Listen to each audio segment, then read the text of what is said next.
Hola, bienvenidos a Encuentro Informativo. Este fin de semana hubo elecciones en Brasil y como no podía ser de otra manera, todas las encuestas fallaron, lo daban ganador en primera vuelta a Lula y eso no pasó, si bien el resultado fue muy favorable para el dirigente del Partido de los Trabajadores, sacó el 48,26% de los votos, superando por apenas 5 puntos a Jair Bolsonaro, que sacó el 43%. Ahora, el 30 de octubre va a haber balotaje porque en el sistema electoral brasileño deben superarse los 50 puntos para lograr el triunfo en primera vuelta, a diferencia de nuestro sistema, que con 45 ya es suficiente o una diferencia superior al 10%. Ahora, ¿cuáles son las posibilidades que tienen uno y otro? Bueno, Simón Tebet sacó el 4,15% y hay otro 3%, ¿sí?, que corresponde a el partido que se creó como una escisión del partido de Lula. ¿Qué es lo que sucedería por lógica con estos votos? Bueno, en principio ideológicamente son más afines a Lula, ¿sí?, que, bueno, con el 48% no necesitaría mucho más para acceder a su tercera presidencia. Como bien escuchábamos en el discurso del 2 veces presidente de Brasil, él nunca ganó en primera vuelta y está acostumbrado en un punto a este tipo de situaciones, de afrontar un balotaje.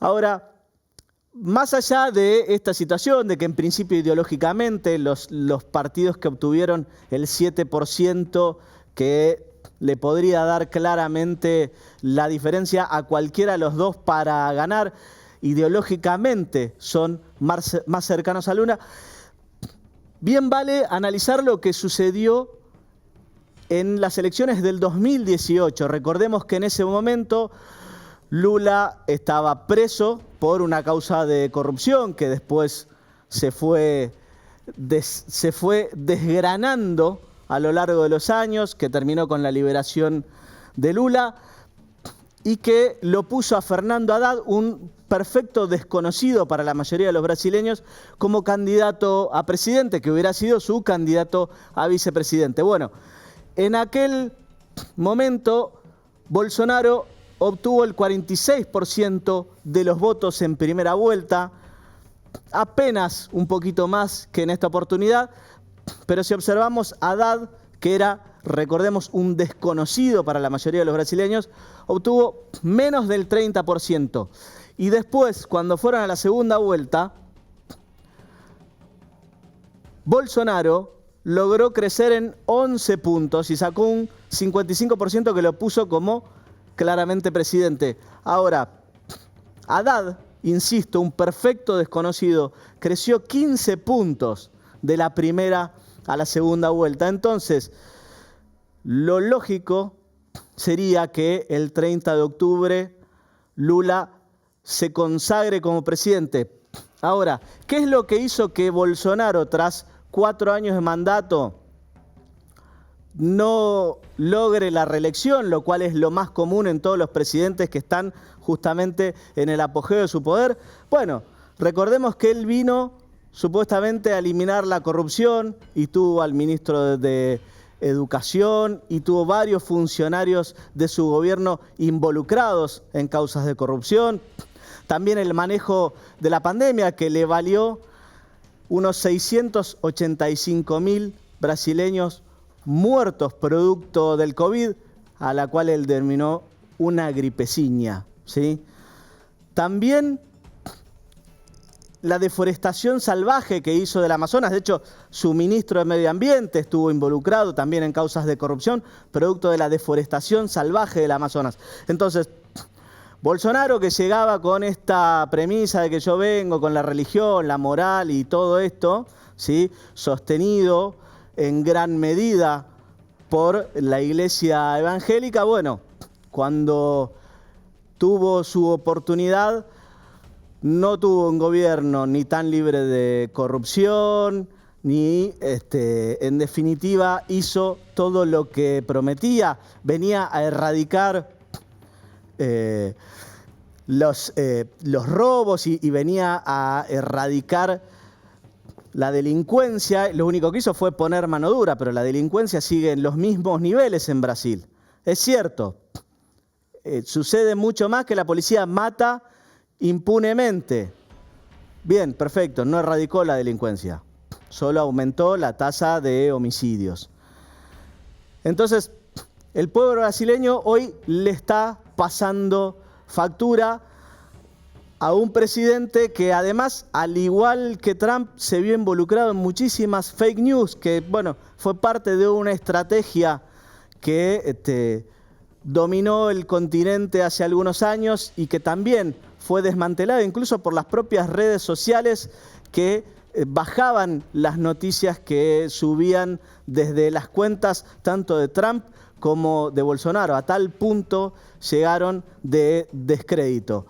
Entonces, es cierto, la diferencia es muy poca y la incógnita está totalmente abierta, pero hay elementos como para suponer que en segunda vuelta Lula sería el que podría acceder a la presidencia. Ahora sí, los invito a ver el programa de Encuentro Informativo.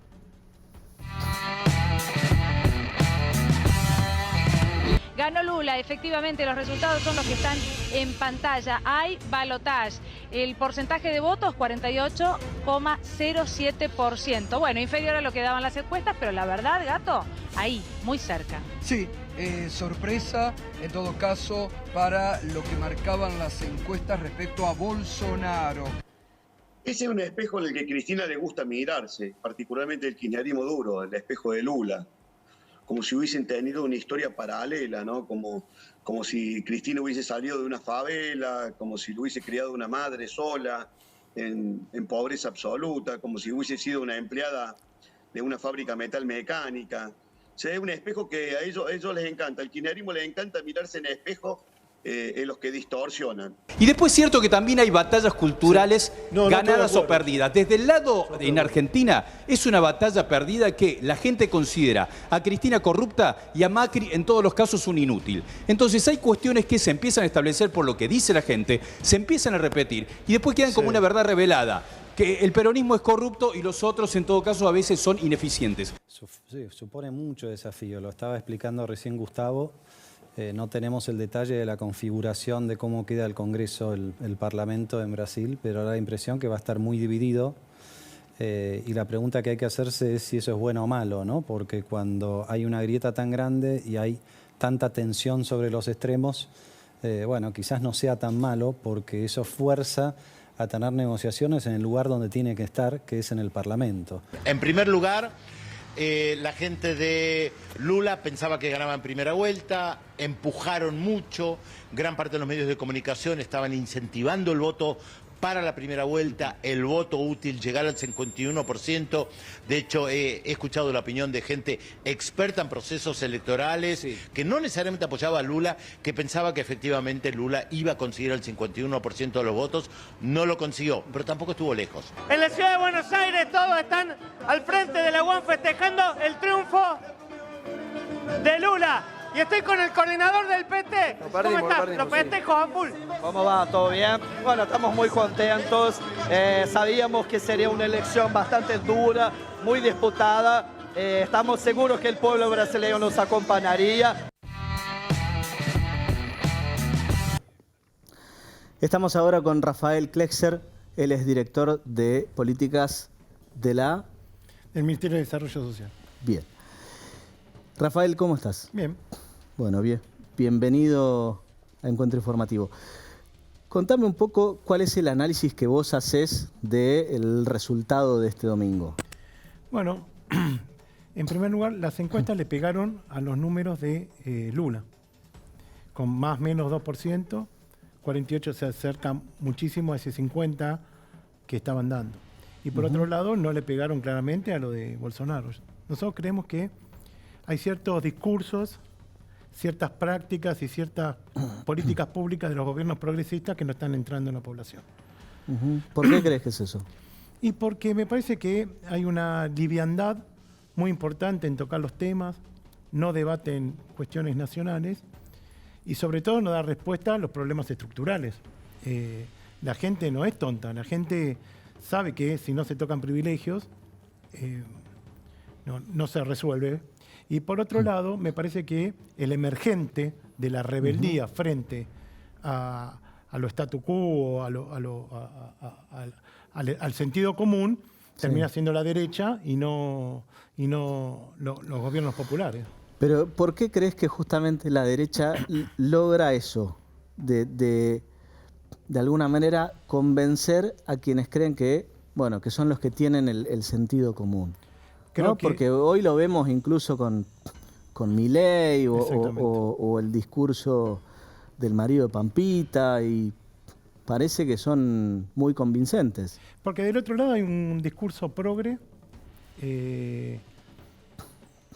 vegetariano, en el sentido de no tocar intereses. No llega, no entra a la fibra de la gente. Creo que si no hay una política de mucha fortaleza, defensa de los estados nacionales, plantear debates nacionales que tienen que ver con la estrategia y no el cortoplacismo, la gente termina pudriéndose y vota el primer cachivache que ve. Digamos, el marido de Pampita no tiene ningún sentido en una política más o menos de debate. Digamos, es la farándula de la política. Sí. Bueno, igual la política siempre utilizó deportistas famosos, actores. Siempre se recurrió a los famosos de uno u otro ámbito para posicionar o posicionarse en elecciones. Para ocultar la derrota de la política, ¿no? Digamos, el vacío que deja la política, la derrota de estos últimos 40 años, tienen que recurrir a tipos como Milei, Cachivache, al otro de la farándula, como para llenar de algo que le falta contenido. Entonces llenamos, vamos a la tele, si se ganan las elecciones en la tele, bueno, pongamos gente que le guste a la tele. Sí. ¿Qué cambiaría para la Argentina o para el gobierno nacional que gane Lula en vez de Bolsonaro? No mucho, si no cambia la política interna. Si vos no... Es decir, me parece que el acuerdo con el Fondo Monetario Internacional ya se hizo, ya se está aplicando un ajuste terrible, y si no se cambia, nosotros pertenecemos a una corriente muy chiquita, interna frente a todo, que no estamos de acuerdo ni con el ajuste, ni con el Fondo Monetario Internacional. Yo creo que a la región es interesante un gobierno progresista como el de Brasil, que es un gigante junto a México, un gigante que puede frenar un poco las políticas imperiales. Ahora, a la Argentina, propiamente dicho, yo creo que si no cambiamos el rumbo, tiene fecha de vencimiento. ¿Cómo se vive en los barrios del ajuste en este momento? Un desastre. Cada día que pasa y no se resuelve el problema de la inflación, termina llenándose los comedores populares. Si no recomponemos ingresos y no paramos la inflación... De hecho, los lácteos son uno de los productos que más subió y es el de los que más tienen que consumir, en especial todos los chicos, ¿no? Sí, la responsabilidad del gobierno de ponerle un coto valga la redundancia, a los supermercados, a la formadora de precios, no está funcionando. Creo que hay una derrota muy importante allí. Para que Coto vende la leche más cara en Pompeya que en Barrio Norte. Bien. Ahora te invito a que veamos un informe justamente sobre los formadores de precios. Mirá.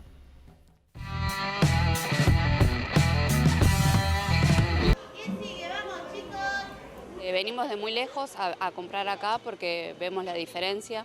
Se busca opciones ahora, la gente elige comprar en diferentes lugares para ir viendo qué es lo que más le rinde.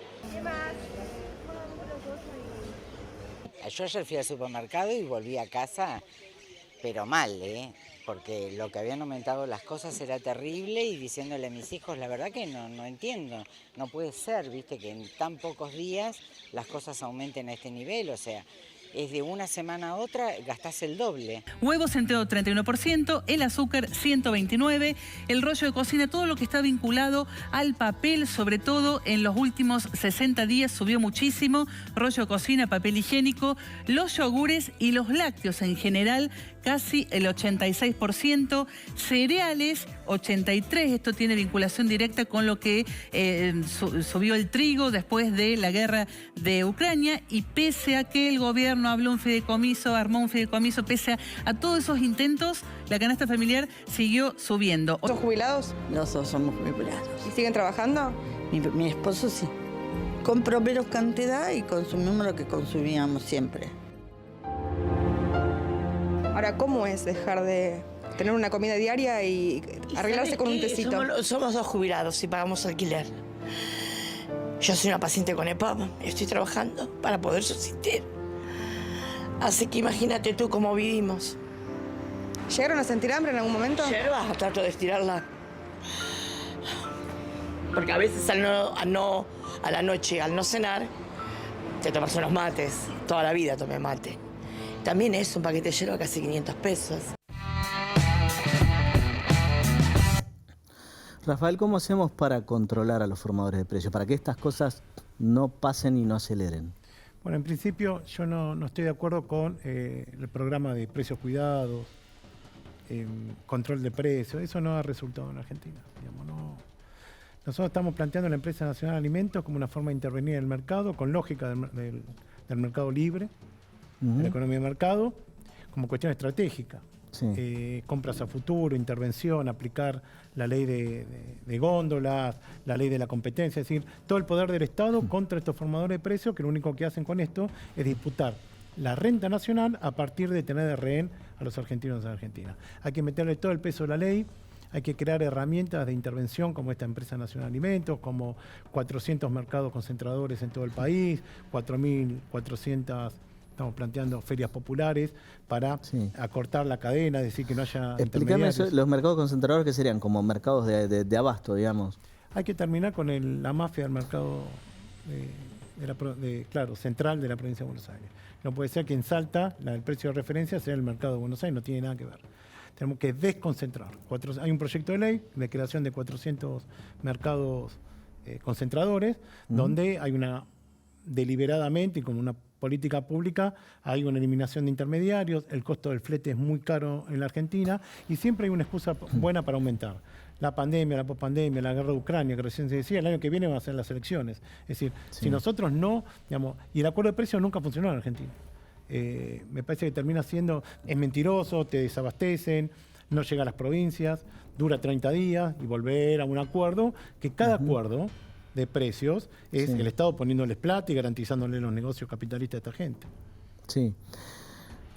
Ahora, ¿cómo podrías efectivizar eso? Yo te entiendo, me decís, ponemos 400 mercados centrales a lo largo de todo el país. Sí. Primero, esa inversión la tiene que hacer el Estado. Sí. Bien, ¿cómo lo controlás? Un acuerdo público-privado. Controlar, lo mismo que... el control tiene que...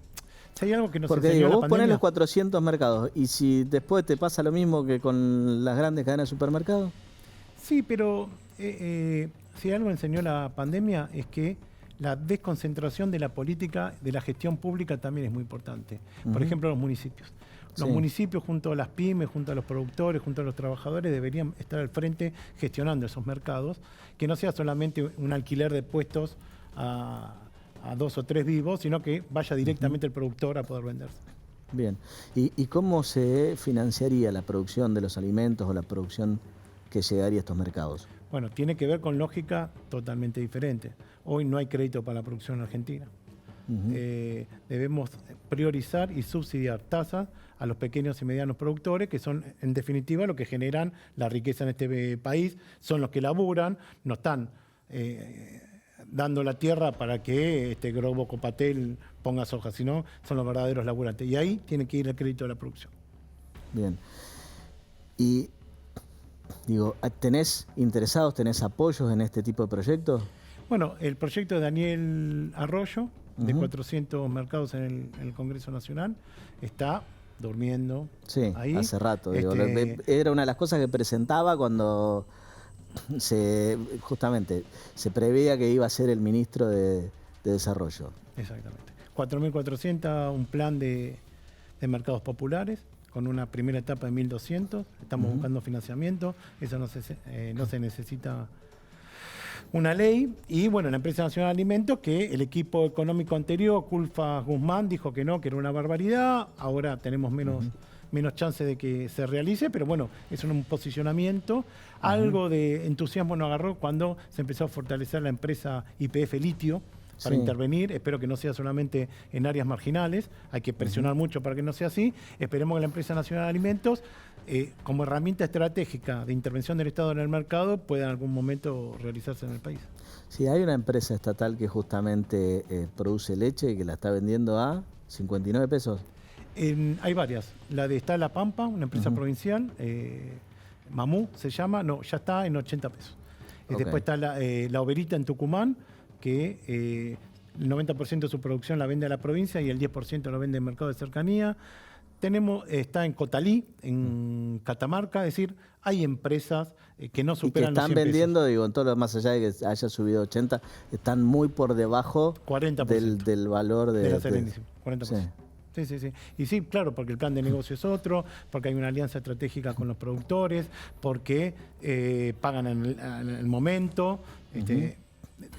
Para eso necesitas justamente la alianza con el productor y también necesitas proximidad, porque si no, no tenés manera de competir. Bueno, en la cuenca de Trancas, ahí en Tucumán, esta alianza estratégica con los productores genera que todos los años generen genética, es decir, hay una transferencia por parte del Estado de vacas holando, de genética, que va fortaleciendo esa cuenca que estaba casi desaparecida hace 15 años porque la Serenísima la hizo pelota. Y bueno, la forma de retribuir es que esa leche vuelve a la empresa pública en Tucumán. Es decir, hay un círculo virtuoso y se está generando, bueno, materia prima. Pues decimos, una empresa de alimentos sin materia prima es lo mismo que nada.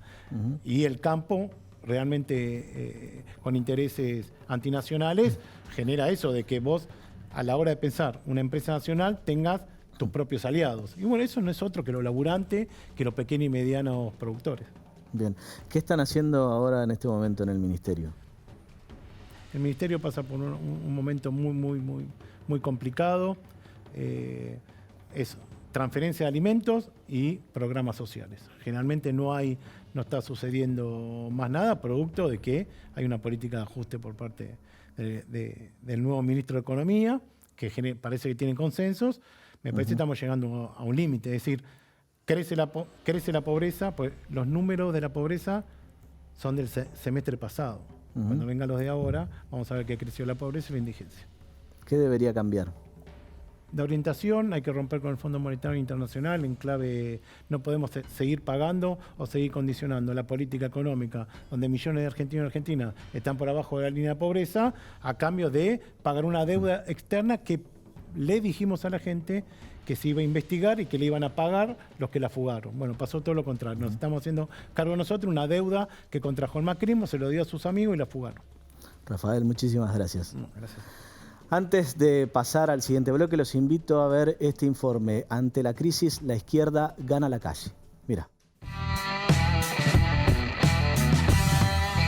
Lo que empieza a ponerse en riesgo son 145.000 puestos de trabajo.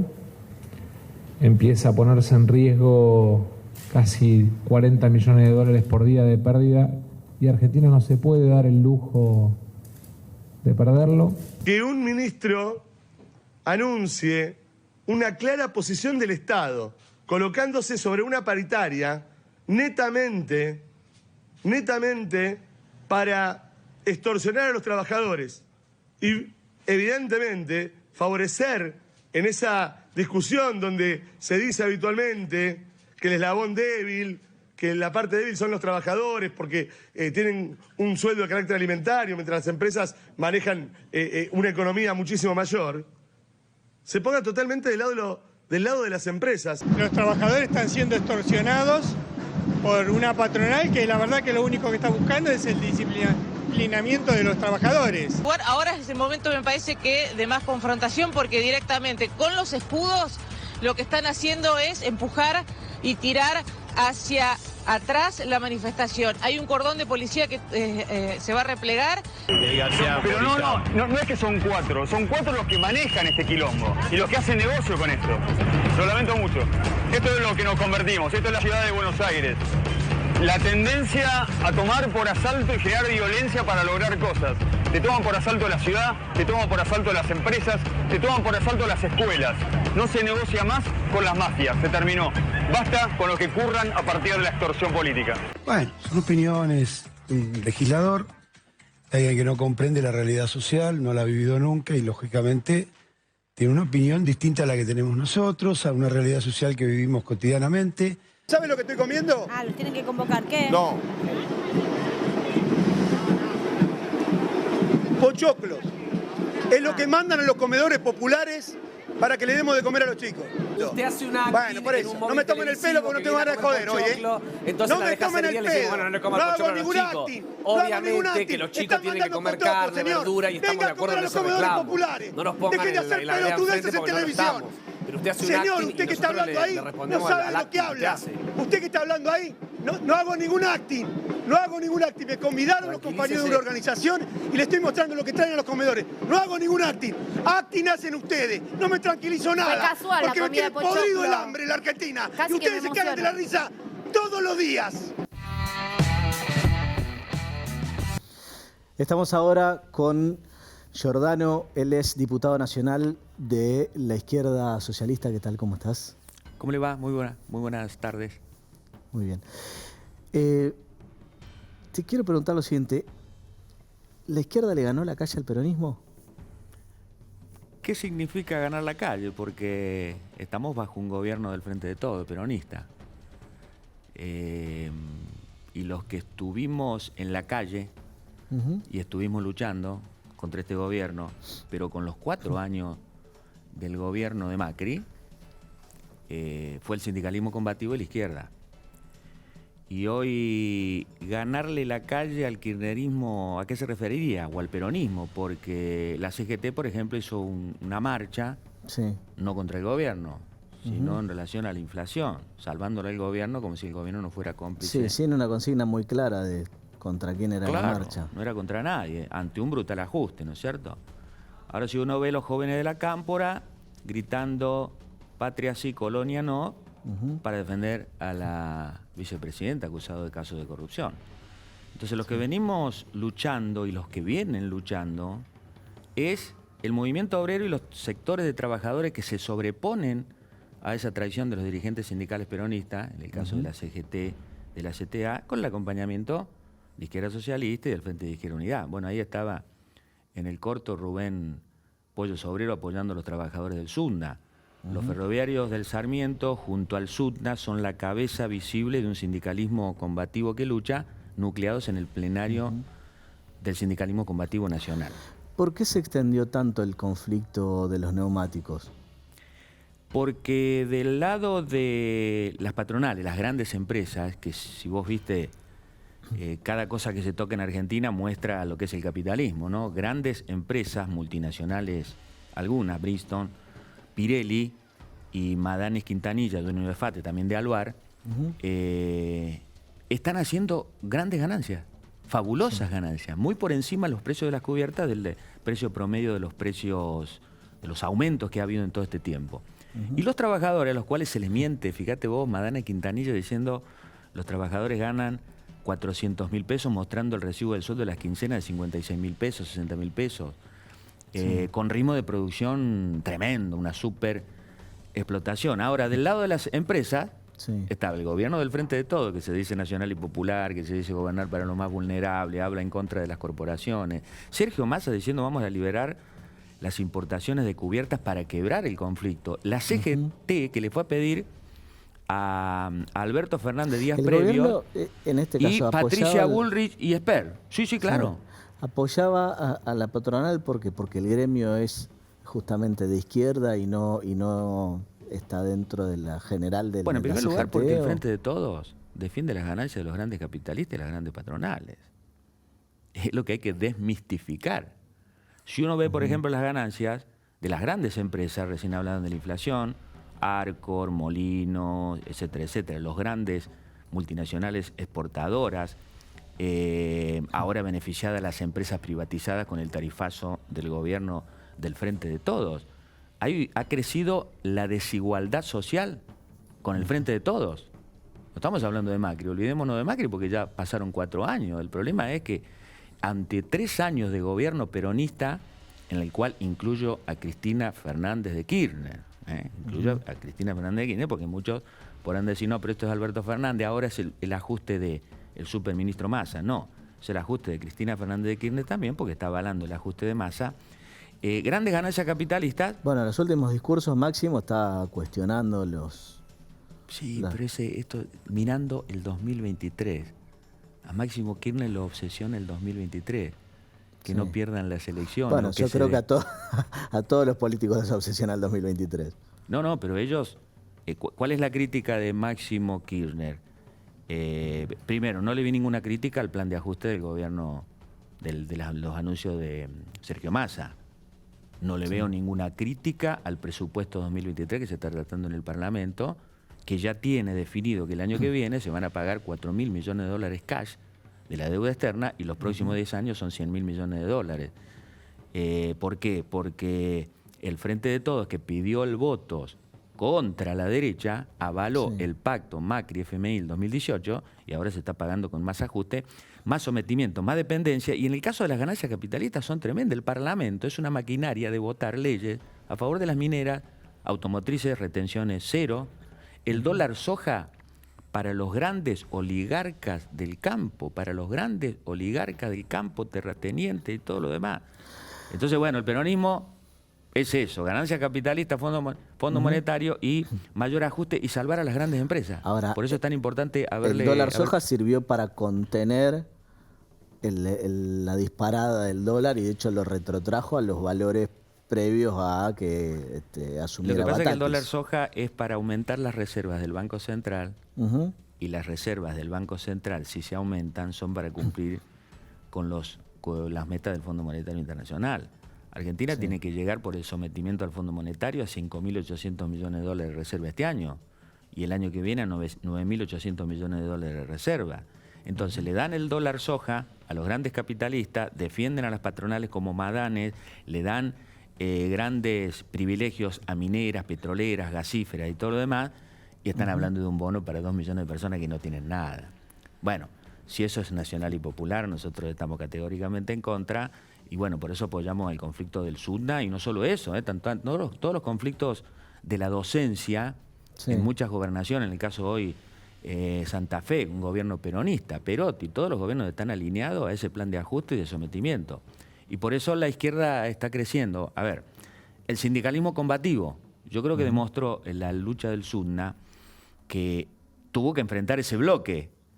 Patronales, grandes empresas, gobierno, CGT, hasta la derecha de Milei y Esper, que dijeron mano dura, inclusive meter bala. Y del otro lado estaban los trabajadores en primer lugar, los trabajadores aguerridos. Una conducción combativa como la del SUTNA y el apoyo de la izquierda. Entonces es muy importante eso porque si hubiera eso en el país, y bueno, hoy podría haber salarios dignos, que es lo que logró el SUTNA, y no salarios de pobreza como tienen muchos millones de trabajadores en nuestro país.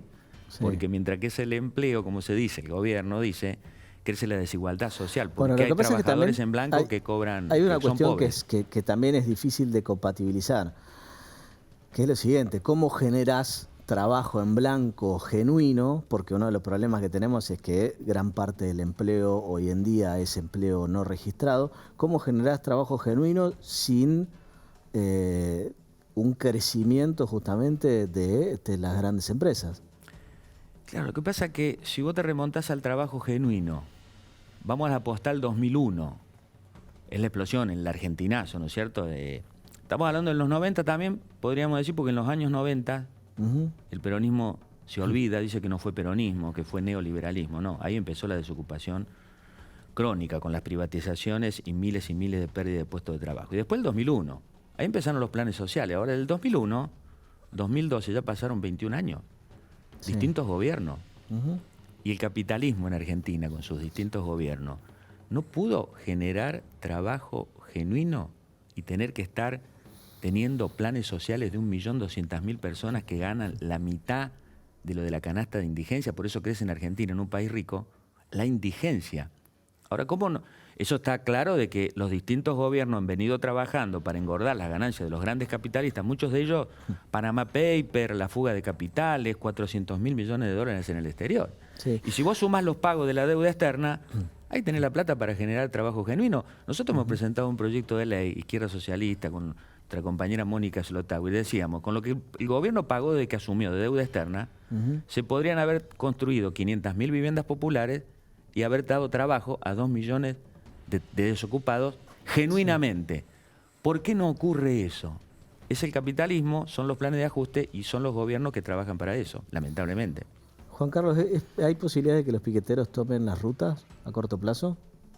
No sé, eso lo deciden las organizaciones desocupadas. Lo importante es que las organizaciones desocupados combativas son las que vienen peleando, ¿no? La unidad piquetera. Eso no se soporta más.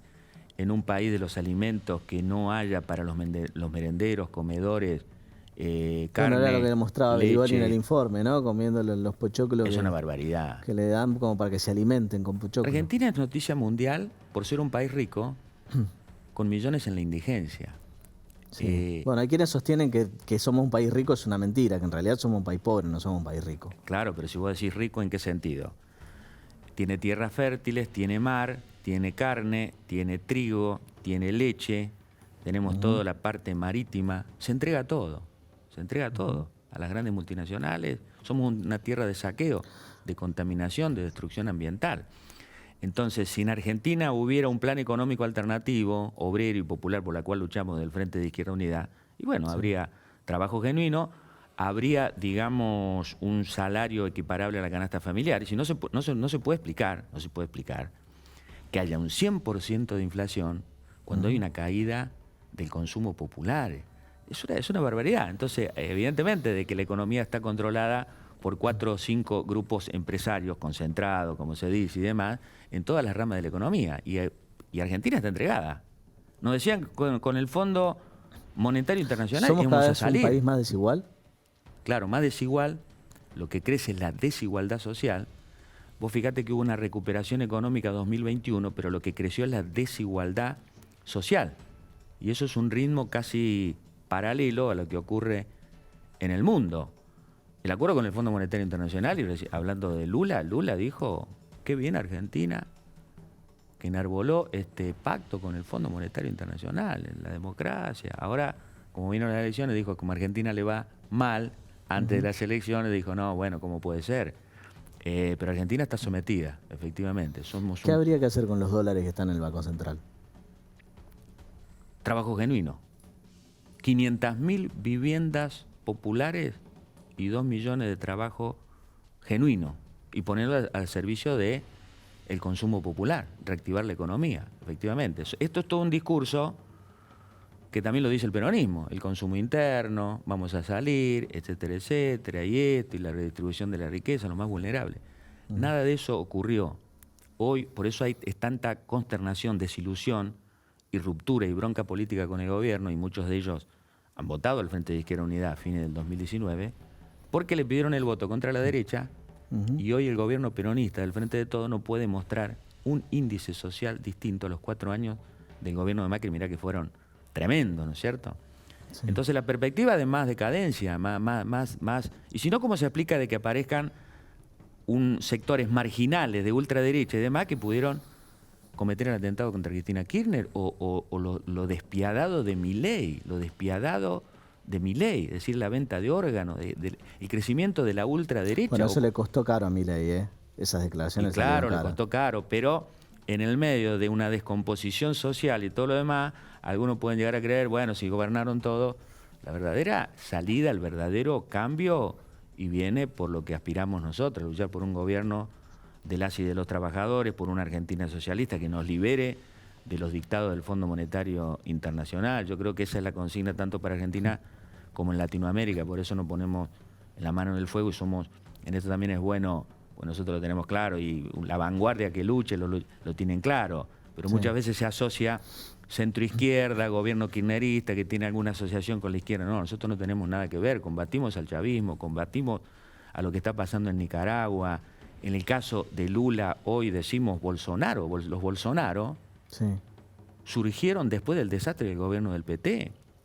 Y ahora alguien que puede decir que las encuestas las estaría ganando Juntos por el Cambio. Bueno, eso es lo que hay que revertir.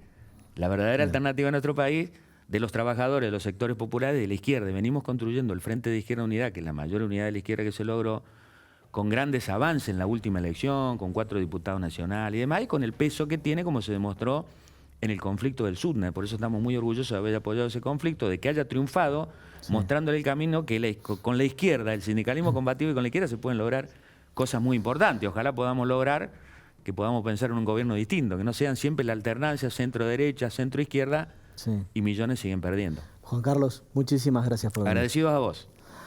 Ahora vamos a hablar un poquito de los abogados. Se vienen las elecciones en el Consejo de la Magistratura y los invito a ver el siguiente informe. Muy bien.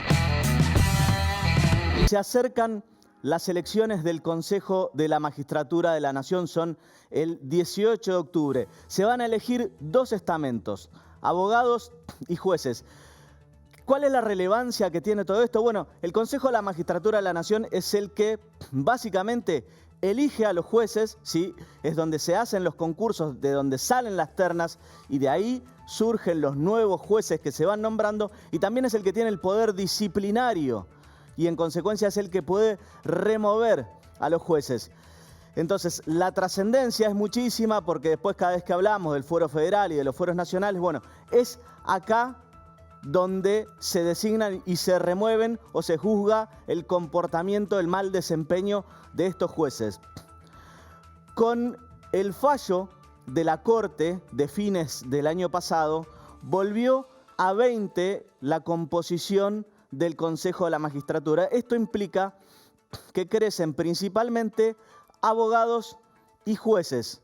Hasta la composición anterior había 2 abogados solamente, ahora pasa a haber 4, y esto puede incidir, ¿por qué? Porque hoy el gobierno tiene de los abogados la mitad, ¿sí? En cambio, con las nuevas elecciones, si nos guiamos por lo que sucedió en abril de este año, en las elecciones del colegio y en la renovación parcial del estamento de abogados en el Consejo de la Magistratura de la Nación, todo parecería indicar que Abogacía por una Justicia Independiente es la principal candidata. Lleva encabezando la lista a Miguel Piedecasas, hombre que fue propuesto por el propio Gerardo Morales, Jimena Latorre, mujer de confianza de Mauricio Macri, y Juan Pablo Zaneta, abogado también de extracción radical, muy conocido en el ámbito de la colegiación, alguien que ha trabajado mucho por los abogados y que también lleva esta lista como premisa por ahí la agenda que tenemos los abogados, donde impulsamos la modernización de la justicia y también, fin de la pandemia declarado mediante, ¿por qué no?, que vuelva la presencialidad de los trabajadores. Estamos ahora justamente con uno de los que se juega la elección del Consejo de la Magistratura. Estamos con Juan Pablo Zaneta, él es consejero de la Magistratura de la Ciudad de Buenos Aires y candidato al Consejo de la Magistratura de la Nación. ¿Qué tal, Juan Pablo? ¿Cómo estás? Muy bien, muchas gracias por la invitación. Bueno. Siempre es bueno poder transmitir lo que uno hace y lo que piensa, y te agradezco la oportunidad.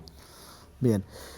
Bueno, contanos un poco, primero que nada, ¿cuál es la importancia, cuál es la función del Consejo de la Magistratura? ¿Por qué la gente tiene que involucrarse con esta elección? El Consejo de la Magistratura es un organismo muy importante que tiene que ver con la idea de atenuar el presidencialismo en la Argentina. Antes los jueces eran elegidos, el presidente proponía, y si tenía determinado tiempo en el ejercicio de la profesión lo nominaban con acuerdo del Senado. Eso llevó a absurdos, sobre todo en la década del 90, y la reforma de la Constitución construyó el Consejo de la Magistratura, que le dice al presidente o presidenta, usted puede elegir de estos 3. Entonces hay un sistema de antecedentes, de oposición, de exámenes, donde un estamento donde conviven partes técnicas como la abogacía, los profesores de la Facultad de Derecho. Sí, de hecho, justamente cuando fue el fallo de la Corte, uno de los fundamentos principales por los cuales se derogó la ley anterior era que la Constitución lo que impulsaba era eso, un equilibrio. Un sistema de equilibrio. Y lo que dijo la Constitución, lo que dijo la Corte es que la última modificación había violado este equilibrio y nos retrotrajo a este Consejo de la Magistratura de 20 miembros, el cual vamos a elegir ahora el 18 de agosto. Sí, uno de los grandes cuestionamientos que tenía el Consejo, digamos, en su ley originaria, que es la que hoy está vigente, era que la presidencia del Consejo de la Magistratura quedaba automáticamente en cabeza de la Corte y que no había una elección como en la mayoría, o si no todos los cuerpos colegiados restantes, donde en definitiva es una elección entre pares de la cual surge la presidencia. Absolutamente. Me parece que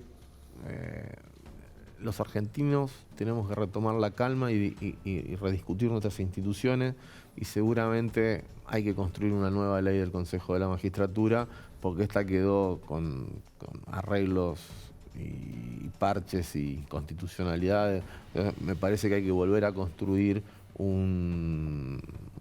hay que volverlo a pensar.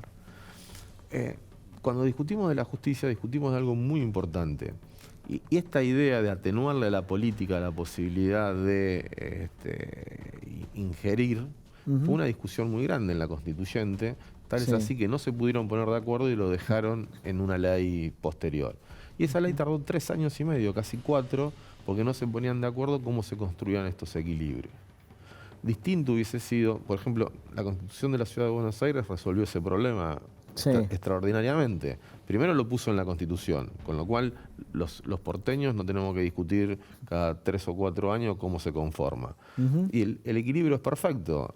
3 representantes de los abogados, 3 representantes de los jueces, 3 representantes de la política, que son representantes de la legislatura, que no son legisladores, con lo cual trabajan... Sí, también en la Constitución de la ciudad lo que no hay es representante del Ejecutivo, que sí hay... Ni de la Corte, ni del Superior Tribunal. Claro. Equilibrio perfecto. En ninguna provincia, casi todas las provincias, es un sistema parecido al de la Nación. O el presidente lo preside el Superior Tribunal, o la injerencia del Superior Tribunal es muy fuerte. En todas hay lugar. Bueno, la Ciudad de Buenos Aires tiene me parece que es Foresport. Debieran de copiarnos y de aprender. De hecho, una de las grandes fallas que ha tenido el Consejo de la Magistratura de la Nación o la Administración a partir de la creación del Consejo fue que de alguna manera se paralizó la inversión que había en materia de infraestructura. Si nosotros lo pensamos, después de la creación de los juzgados, en realidad no creación, sino de la mudanza de los juzgados comerciales y de seguridad social a Marcelo T. de Alvear, no hemos visto algún edificio chiquito, el de Paraná, el de Montevideo, no han habido... Y ni lo va a haber, porque a ver, nosotros bueno, esta forma que tenemos ahora de elegir tiene una dificultad. Al tener la Argentina distrito único, te obliga a tener una discusión más que tiene más que ver con los sótanos del poder, las porquerías, la justicia federal, cómo puede ser posible que todavía no sepamos qué pasó con Nisman, qué pasó con la AMIA o con la embajada. 25 años para la voladura de Río Tercero. Entonces, y que ya a esta altura no se van a esclarecer. Bueno, porque ya... entonces eso pareciera que esa es la discusión porque es la justicia federal. Pero para quienes vivimos y trabajamos en la Ciudad de Buenos Aires, también tenemos nuestra justicia ordinaria. Acá, lo que en el resto de las provincias lo tienen las justicias provinciales, está también en cabeza del Consejo de la Magistratura. Entonces, y está dentro de la justicia nacional. Ahora, con todos los problemas que tiene la Argentina, ponele que vos y yo nos hagan ministros de infraestructura. ¿En serio vamos a destinar plata para tribunales en la Ciudad de Buenos Aires? Probablemente no. Van a hacer o arreglar los ascensores de Diagonal Norte. Seguramente no, porque vamos a tener 15.000 problemas.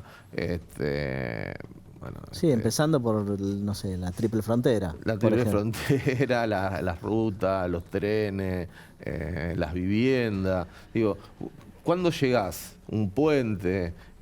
¿Cuándo llegás a que sea importante un ascensor de un juzgado?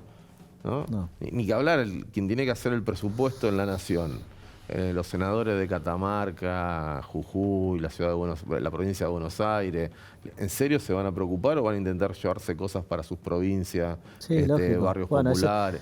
Ese es parte del federalismo, ¿no? Que haya justamente representantes de cada provincia y que velen por los intereses de la provincia. Pero yo creo que lo que hacen está bien. Lo que hace es que no... Eso explica por qué no hay infraestructura en la ciudad de Buenos Aires. Si la justicia, lo que sería la justicia nacional, que es la justicia ordinaria de esta ciudad, estuviese en manos de la ciudad de Buenos Aires, habría muchísima más inversión, porque quienes van a pedir los votos para ser diputados en esta ciudad, le tendrían que rendir cuenta a los usuarios de justicia y a quienes trabajamos ahí, y vamos a tener mucha más capacidad de tener mejoras. Juan, en esta elección hay 3 listas. Quien yo creo que es el principal competidor de ustedes lleva básicamente 2 premisas esenciales, que es la lista que encabeza Héctor Recalde, son la reforma constitucional y el aumento o la reforma, ¿sí?, de la Corte Suprema. ¿Cuáles son las principales o las razones por las cuales tendrían que votar a la lista de ustedes, los abogados? Mira, hay como una puja cada tanto que se da en la Argentina, y es la creencia que los jueces tienen que ser una suerte de escribanía de lo que dice el poder ejecutivo.